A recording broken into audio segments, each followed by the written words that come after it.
En La Ventana acontece, que no es poco, un relato personal de la historia, con Nieves con Costrina, Cadena SER.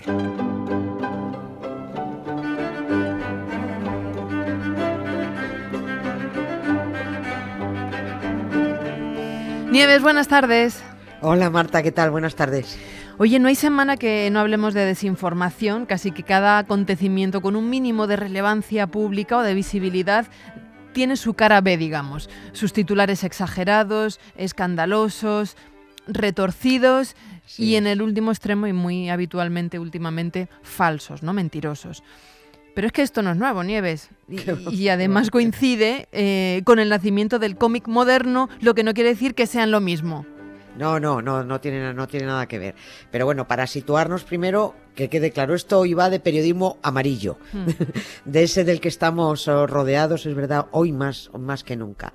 Esto va de saber por qué se llama amarillo, de conocer que esto no es nuevo, porque los periodistas deshonestos son más antiguos que el hilo negro, esto ha existido siempre. Los antecedentes de estos periodistas tan peligrosos para la convivencia coinciden en el tiempo con el nacimiento del cómic moderno, que lo han señalado oficialmente, y esta es la excusa, señalado oficialmente, pero en mitad de un tremendo desacuerdo que hay, ¿eh? Bueno, pues ese nacimiento está señalado el 25 de noviembre de 1896. Pero bueno, esto lo vamos a matizar enseguida, por si haya la escucha algún experto en cómic y ha pegado un brinco diciendo ¿qué han dicho? No, calma. No quiere decir que antes no existieran periodistas amarillistas, ni viñetas con caricaturas, pero hay una coincidencia en el tiempo, finales del 19, coincidencia en el espacio, fue en Nueva York, y coincidencia en el soporte, fue la prensa, que hizo coincidir el triunfo de las tiras cómicas en el periódico con lo que llamamos prensa amarilla. Esa es la conexión. Todo empezó con un personaje del dibujante Richard Felton, un chico vestido de amarillo. Todo esto es lo que vamos a contar, y a contarlo en orden, porque además estamos en el momento idóneo para hablar de los numerosos periodistas amarillos que pueblan las televisiones, las radios y los periódicos españoles.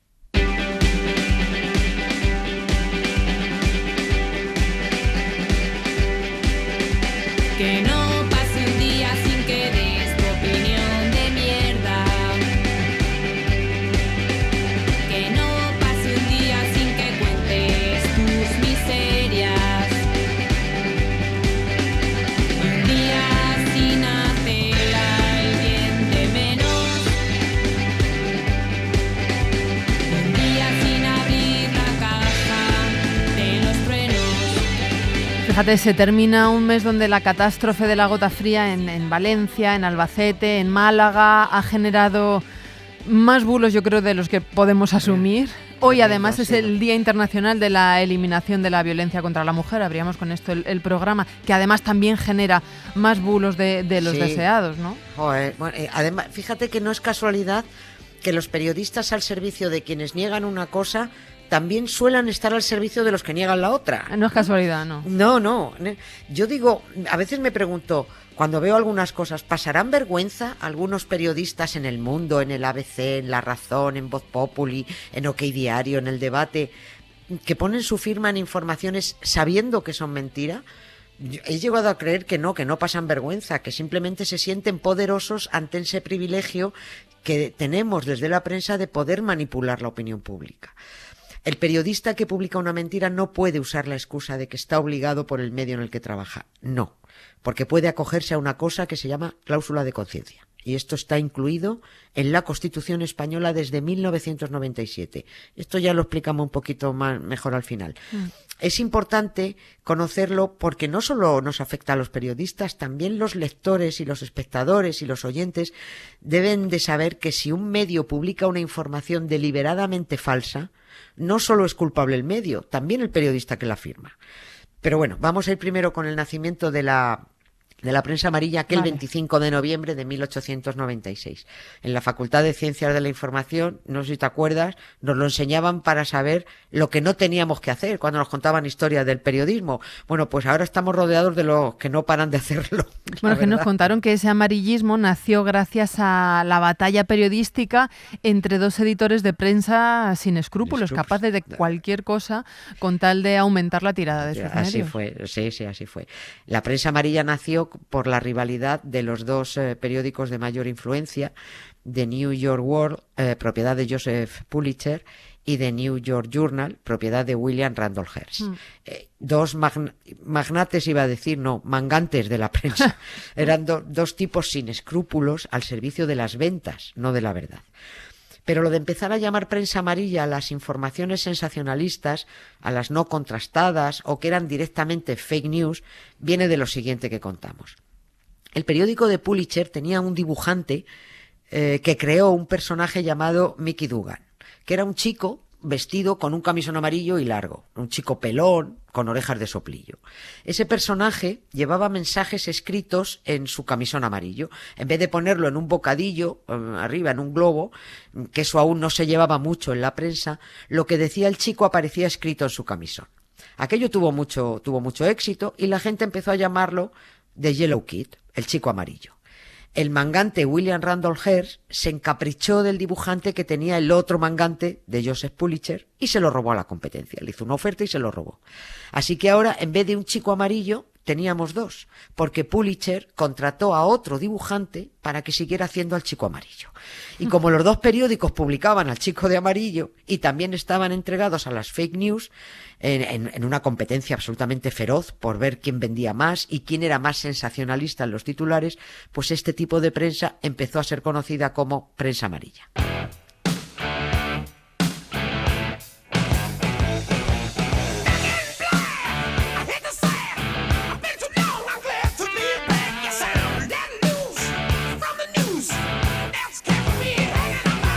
Pero espera, ¿un dibujante podía copiar la creación de otro y seguir utilizando al chico amarillo? Suena raro, ¿verdad? Sí, Sí. claro, pero es que eran otros tiempos, Ya. era de otra manera.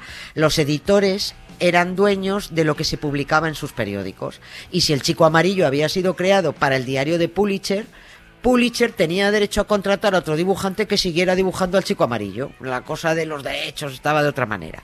Y ahora viene la explicación de por qué aquel 25 de noviembre de 1896 se señala como el nacimiento del cómic moderno, precisamente con una tira de viñetas del chico amarillo en el periódico de Hearst, The New York Journal. Aquel día salió el 25 de noviembre, salió en 5 viñetas así seguiditas la tira de Yellow Kid, ya con este nombre, en las que se leía lo que decían los muñegotes en bocadillos que salían de su boca. No era la primera vez que se utilizaban los bocadillos para que el lector supiera lo que decía el personaje, pero por primera vez en Estados Unidos aparecían esos personajes en viñetas consecutivas y en un periódico como soporte. Esas tres cosas que se dieron el 25 de noviembre, o sea, tira de viñetas con personajes que decían cosas en bocadillos y publicada esas tiras en un periódico, fue considerado por algunos expertos en el Congreso del Cómic que se celebró en la ciudad italiana de Lucca en 1989 como el nacimiento del cómic. Con lo que, por supuesto, no está de acuerdo una parte importante de otros expertos que dicen que ni el cómic nació en Estados Unidos, que es verdad, nació en Europa, ni mucho menos nació con el chico amarillo, y que tampoco se puede asociar el nacimiento del cómic con eso de poner bocadillos en las viñetas.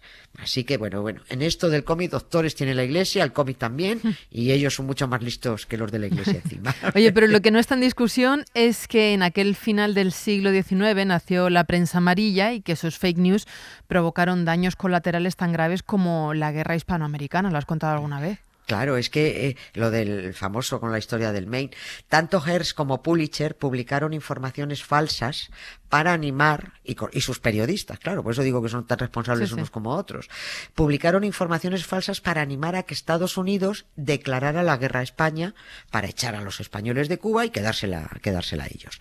Lo consiguieron, ¿eh? Se inventaron que los españoles habían volado un barco estadounidense, el Maine, y matado a todos sus tripulantes, a todos no, a 200 y pico tripulantes. Era mentira.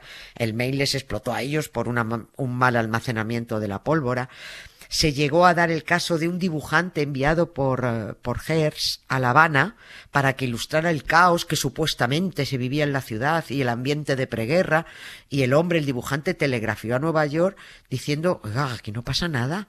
Y Hearst dicen que le dijo la famosa frase de: tú haz los dibujos, que yo pongo la guerra. Y la guerra la puso con los titulares. Y no pararon ni Hearst ni Pulitzer hasta que hubo guerra. Las muertes no importaban. Y hablando de muertos que no importan y de prensa amarilla, al día siguiente porque esto fue tremendo, al día siguiente de la catastrófica gota fría que afectó a Málaga, Valencia, Albacete, esa gota fría que destruyó varios pueblos y que se llevó por delante propiedades y al final 200 y pico vidas, hubo 3 periódicos amarillistas, que son el ABC, El Mundo y La Razón, que publicaron en sus portadas, abriendo a todo lo que daban, y dada la coincidencia de los titulares, seguramente cumpliendo órdenes, noticias contra la esposa del presidente del gobierno. A ninguno de los directores de esos 3 periódicos ni a sus responsables de redacción les importó una mierda, así de claro, la catástrofe de Valencia. Ellos sí que no permiten nunca que la realidad les joda un titular escandaloso. Eso es el amarillismo.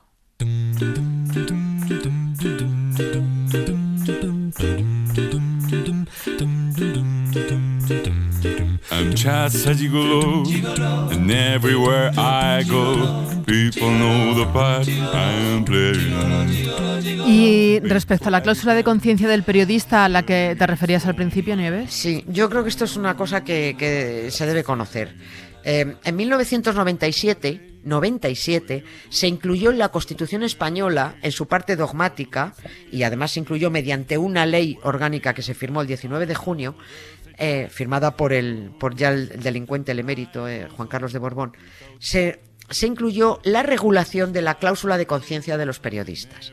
Dice esa cláusula que el profesional de la información no puede ser concebido como una especie de mercenario y que los periodistas pueden negarse, abro comillas, a participar en la elaboración de informaciones contrarias a los principios éticos de la comunicación. Es decir, un periodista puede negarse a afirmar una información si sabe que es falsa o está manipulada. Y voy a poner ya ejemplos a voleo. Y voy al charco. A ver. Ya que estamos en el día que estamos de la eliminación de la violencia contra la mujer.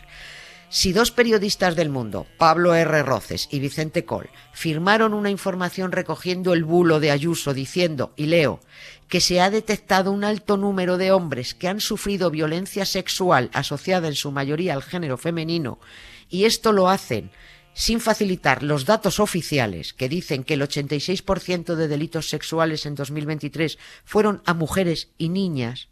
Si no hacen eso, lo suyo no es informar, es difundir la mentira, es ocultar los datos reales y ponerse al servicio del pagador. Eso es amarillismo.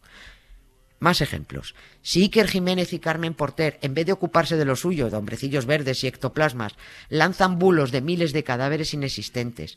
Si desde el periódico Voz Populi, redactores como Gonzalo Araluce y Borja Méndez se inventan que el Borbón Felipe VI fue el que movilizó a su unidad militar de élite antes que Sánchez la hume, cuando Felipe VI ni pincha ni corta. Si Ana Pastor verifica en neutral las noticias de todos los demás menos los bulos de su marido Ferreras. Si Ana Terradillos tenía como fuente al mayor bulero del reino, que era Villarejo. Si Jorge Bustos envenenó a sus seguidores diciendo que la alarma en los móviles para avisar de una emergencia es una inaceptable intromisión del Estado en la vida de los ciudadanos. Si Antonio Naranjo se inventa que el Estado renunció a su obligación de gestionar la catástrofe de Valencia para endosársela ilegalmente al gobierno de la Generalitat Valenciana. Si Antonio Caño, que fue director del País, dice que aunque no se supiera dónde estuvo Mazón, tampoco se sabía dónde estaba Sánchez, cuando todo Dios sabe que estaba volviendo de un viaje oficial a la India, todos ellos no necesitan cláusula. Si no hay conciencia, la cláusula sobra. Todos los políticos no son iguales, ni todos los jueces son como Peinado y García Castellón, pero tampoco todos los periodistas carecen de conciencia profesional. Bop, de bop, she bop, Billy bop. I ain't got nobody. Oh, I just nobody cares for me. Nobody cares for me. Nieves, muchas gracias. Gracias a ti, Marta. Mañana Gracias más, a ti. un beso. Un beso, gracias. So beautiful. I love you so much.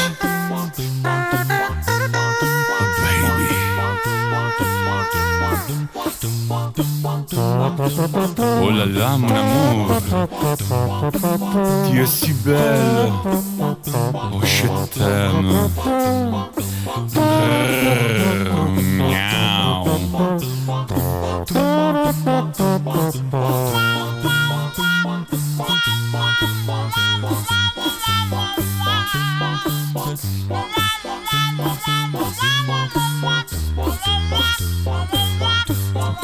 Hamala bebula tsebula bubula hamala bebula tsebula bub. I ain't got nobody. Oh, I just nobody cares for me. Nobody cares for me. I'm so sad and lonely.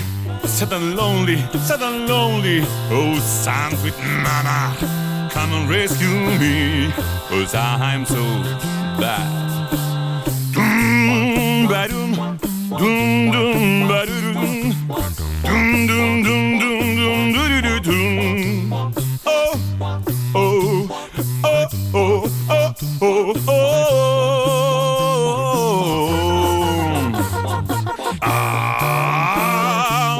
Bum, bum, bum, bum, bum, da-do-da. Gigolo. Nobody cares for me. Do-do-do-do-do-do-do. Bye.